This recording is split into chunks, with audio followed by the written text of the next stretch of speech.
Well, we just finished a plot mission. You guys all know what that means, right? I can go back to doing something else on while this video's playing. Let's reflect. It means it's time to sit on the ship and talk about the mission. What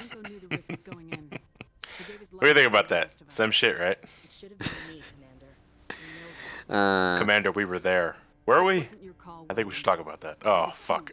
It's like a never-ending cycle. No matter who you sacrifice, the one who survives gets all survivor's guilt on you, and you have to, you know, give them your perspective on it. Kane was gonna die anyway. Oh, man. Aren't we all going to die eventually in the end? I read the last page first. Yeah, it's like sisters before misters, you know. I've never heard that one before. Neither have I. Well, I mean, I guess it's only fair to have a counter to bros before hoes. Yeah, I've heard it somewhere before. I'm not exactly sure where I heard it, but I know I didn't just make it up. Misters. I'm holding on to that. Well, now that we've been to Vermeer, we have another piece of the puzzle, so we get to mind meld with Liara again, and this feels kind of awkward considering I just sort of left behind the guy that my character was interested in on a planet to get blown up by a nuclear bomb. It's just funny that you call it a piece to a puzzle, and I just imagine their mind meld turning into a scene from Banjo-Kazooie where they put the puzzle pieces into the picture. Yeah. They all just lose polygons and speak in gibberish. Yeah, like the only main plot mission that doesn't involve Liara peeking at your mind to figure out what you saw is Novaria, the one that we're going to next. But yeah, the image is the signal. It's a distress signal that was sent out when the Reapers invaded during the Protheans' reign, and yeah, that's pretty much all it is. But it also hints at the location of a world that was cut off from the rest of the Prothean Empire during the invasion, and that world is Ilos, basically Prothean Atlantis. And this is a little complicated, but basically what happened was... Whoa, oh god. Did you suddenly go exorcist on me, Liara? No. Oh man. Your mother mind melds in hell. So, are those Protheans still around, or no? Well, they wanted to be, but no, they're not. Basically what happened is that when they found out what was happening, when they realized that the Reapers were invading, they cut themselves off from the rest of the galaxy and put themselves into cryogenic sleep, just basically hoping that the Reapers would not notice that they were there. And, well, they got that right, but they very badly underestimated how long it would take for the Reapers to finish sweeping up the galaxy. So by the time, you know, it was over, there was like a small handful of scientists left, and all the other cryogenic pods had been shut off to conserve power. So they were effectively extinct. But they had one chance to take a crack at making sure the Reapers couldn't do it again. And we'll find out what that is at the very end of the game. Is it a really, really big laser gun? No. Ah. Although there is something like a really, really big laser gun in Mass Effect 3 that we're going to be spending our entire game trying to put together. Oh, is it part of our ship? No. Is it the Eclipse cannon? No. Wave motion gun? No. I wish. Those things are all infinitely cooler. And better written. Okay, so I have a question that's completely not related to anything, and is potentially quite immature. So, if you, like, took a MRI of an Asari, would that be like sending someone nudes? If having sex is like looking at their thoughts? No. No, it wouldn't. Aww. They actually... It's difficult to explain, but they, like, attune their nervous system to the person they're melding with. It's... The metaphysics of it kind of don't make a whole lot of sense when you think about them too hard. it's it's sci-fi. It's really what I find with sci-fi is the more they try to make stuff make sense, the less it makes sense. So you just kind of have to say they can do this. All right. Well, yeah, the basic rule of thumb is if anything can happen, it's hard to care what does. So you establish just enough that there's a sense of rules and cohesion to the world, but you don't have to explain every minor detail. That would just get tedious. You see, the Asari have these things called midi-chlorians. Oh man.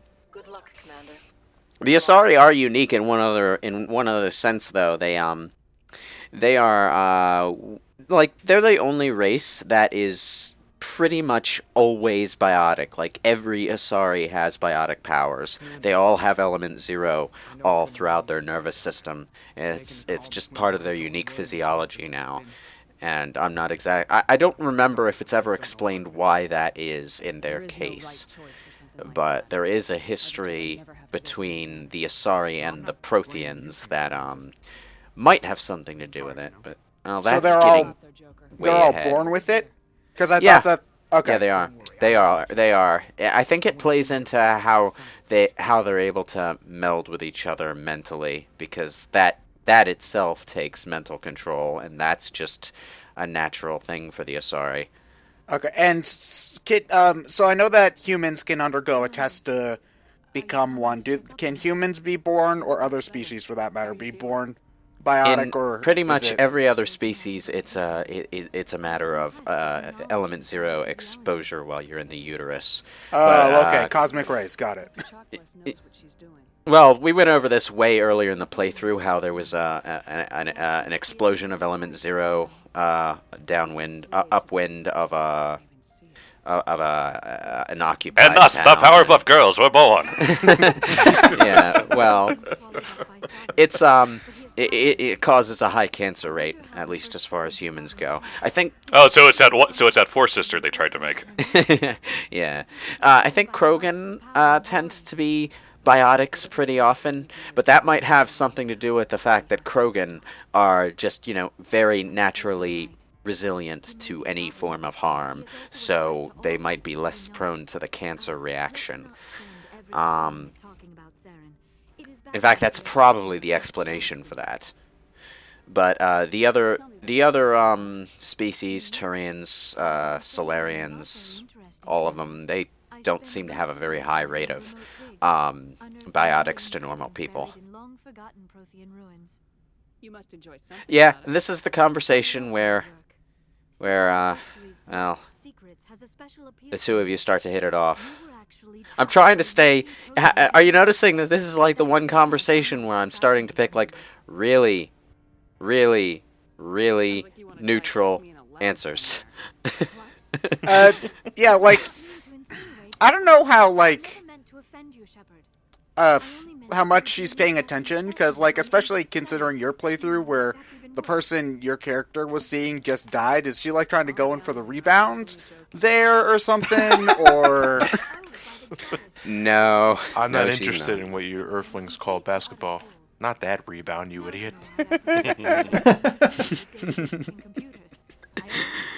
But that was pretty much how it played out in my first playthrough, because I actually didn't know Liara was romanceable when I went in. I kind of went in blind, and I played Mass Effect years and years after the whole Fox News debacle, so I didn't even remember what they said about it.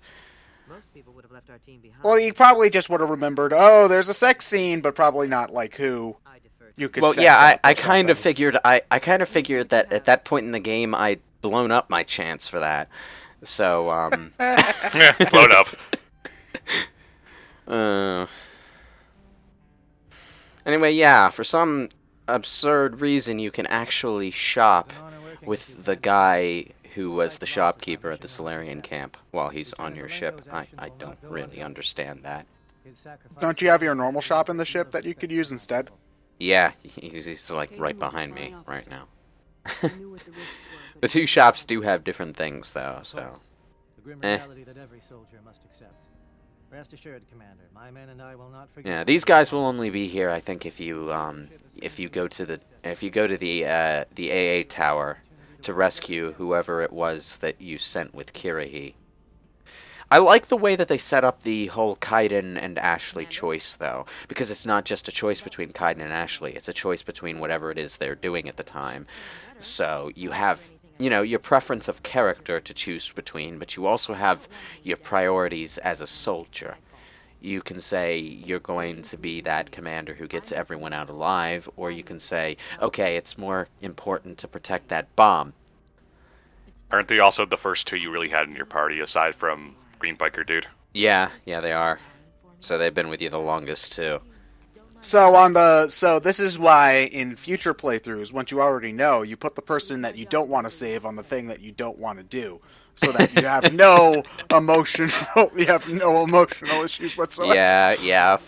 A foresight can make this choice really, really goddamn easy, but the first time you play, it's gonna hit you pretty hard.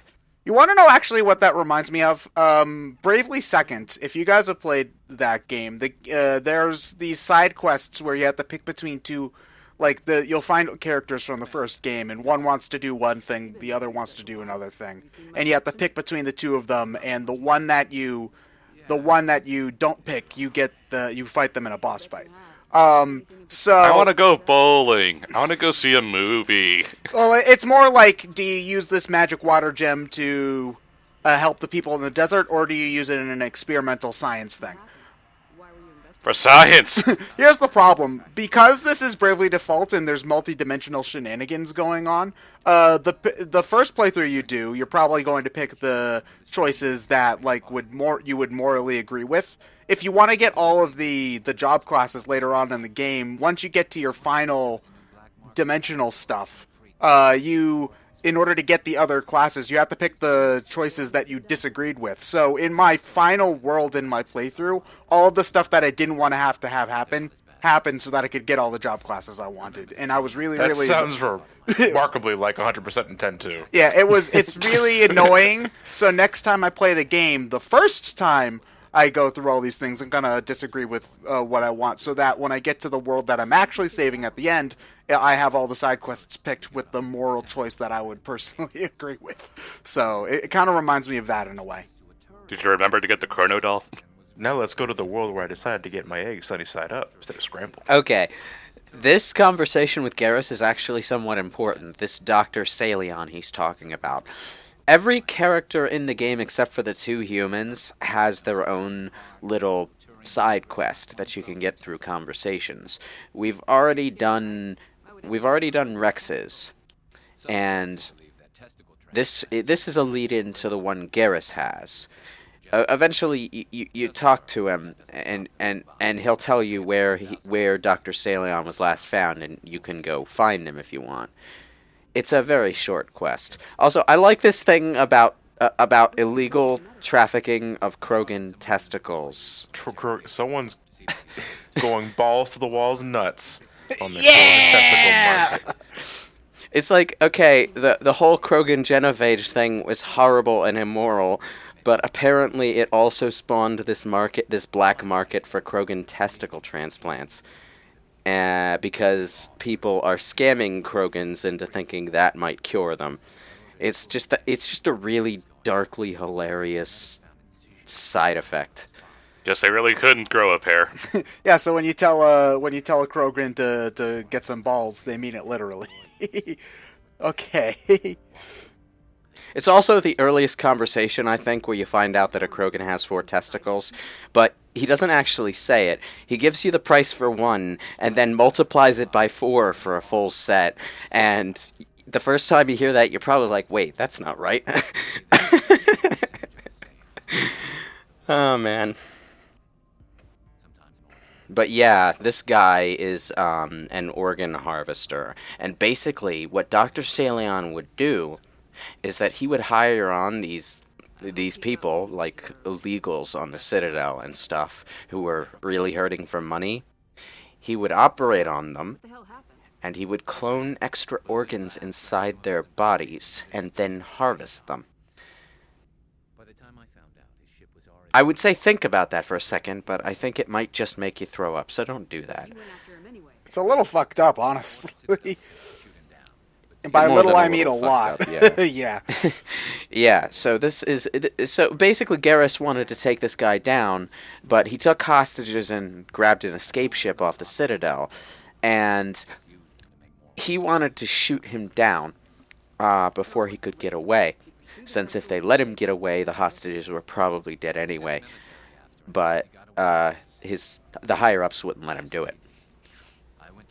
So he's had this hang up about Dr. Salion having gotten away for quite a while.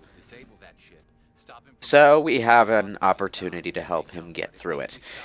The quest is supposed to decide whether or not you encourage Garrus to be a more Paragon cop and do things the right way, or be more renegade and do things, be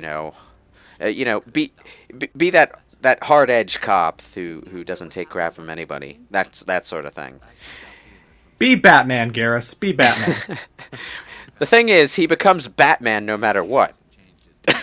So this won't affect his behavior in future games at all? No, There's a line. There's a throwaway line, but that's about it. Yeah, he quits the police force and becomes a vigilante on another planet, or rather another space station, at the beginning of Mass Effect 2, and that's where you find him there. And he just talks briefly about the stuff he did before he left. So what's the Torian version of Bats, then? Carry on, Adams. Torian bats. I'm Torian Batman. Well, apparently it's Archangel. Now that just sounds like you're trying too hard. So what, an That's angel... also X-Men. So what, an angel came crashing through his window, and it's like, instead of having a sudden religious crisis, he was like, I got it, I shall become an angel. Yes, Father, I shall become a saint. And you can't vote. It makes more sense in context, so we'll see when we get to Mass Effect 2. It's going to be one of the earliest missions we go to. I I look forward to seeing a random angel just thrown through a window. Oh man, everyone's got something to say after Vermeer. It's kind of awkward because I just sacrificed someone's life for the good of the mission, and now I'm just having all these friendly conversations with the survivors, talking about stuff like Quarian politics and organ harvesters and Well, Kane's dead, so how's your sex life? and desperately trying not to accidentally flirt with Liara. Oh man. I actually didn't know going into this playthrough that if I tried not to flirt with Liara, she would come on to me anyway. So yeah. That was uncomfortable when I got to it. Well, it's still cool. Like, you've probably played this game a number of times, so it's cool that you discover new things even 7 years later. It's more that BioWare games train me to think I need to actively pursue a romance for someone to romance me. The only time in any game that made by BioWare that I've played so far that a character tried to actively romance me was awkwardly Anders in Dragon Age 2, and he will only do it if you're a guy. He doesn't do it if you're a woman. Oh my. I mean, like, he's bisexual. Everyone in that fucking game is bisexual. But he only actively hits on you if you're a guy, which I found surprising, considering he was... my. No, Is that bisexual or just straight up? No, see, it's surprising because he was a you ladies... He was a blatant ladies' man in his first appearance in Dragon Age Awakening, so the fact that he didn't hit on you when you were a woman just seemed a little out of character to me. I mean, he will romance you, but you have to pursue him if you're a woman. Playing hard to get. I'm just curious what the writing logic was behind that. I like the idea that sometimes it's not you who initiates the romance, it's that someone else might actually want to be with you, so they make it happen. What I like is when, there's enough organic writing there that if you don't romance something, if you don't romance someone or something, it could be either in the Mass Effect universe, I suppose, but if you don't romance someone, they have a life of their own. Maybe they get together with someone else, Mass Effect 3 was full of that stuff. Like, if you don't romance Tali or Garrus, they get together on the ship, assuming both of them are alive. And you can, like, walk in on them, making out. Or trying to make out through Tali's helmet weirdly. Um, that made me laugh, but I was surprised they thought of it, to be honest. And another thing in Mass Effect 3 that kind of pissed a lot of people off. Okay, one of the characters in Mass Effect 2 is a guy called Jacob. He's a black guy. He's a total bro. You can get together with him, and he gives you the same kind of male fan service taking off the shirt scene that you would get from the other Jacob in Twilight. So that's a thing. But if you romance him, he gets together with someone else in Mass Effect 3, no matter what. So you have just this really uncomfortable, yeah, we're done scene with him. And it feels kind of unfulfilling. It's a part of Mass Effect 3's out of box. Everyone in Mass Effect 2 got shafted because the developers wanted to focus on the Mass Effect 1 crew syndrome. Unfortunately. Oh well. You win some, you lose some.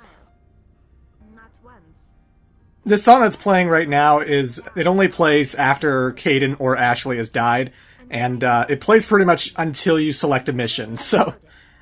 Yeah, this sad music it's really fitting for Shepard going around asking people about their cultures, I guess. Oh, man. I should go. He was growing organs inside their bodies. Da-na-na-na. Oh, man. Hi, Rex. So are you doing the other, characters' missions? Because I know you did Rex's mission to get his armor thing. Are you doing everyone else's or just his? Yeah, because, well, there aren't that many characters in this game who have missions. It's kind of a precursor of sorts to the loyalty mission mechanic in Mass Effect 2, although it can only really be called a loyalty mission in this case for Rex. But basically, in Mass Effect 2, every party member has a special mission that they'll ask you to go on, and you're expected to do these missions so that you get their heads on straight for the mission so they can focus. It's something that you're very strongly encouraged to do, even by the Elusive Man, because it ups your chances of getting everyone through alive and getting stuff done. In Mass Effect 1, it was just sort of random side missions that they give you. But you wouldn't know that Rex's loyalty mission is in fact a loyalty mission unless you happened to get it before going to Vermeer. So there you go. Huh.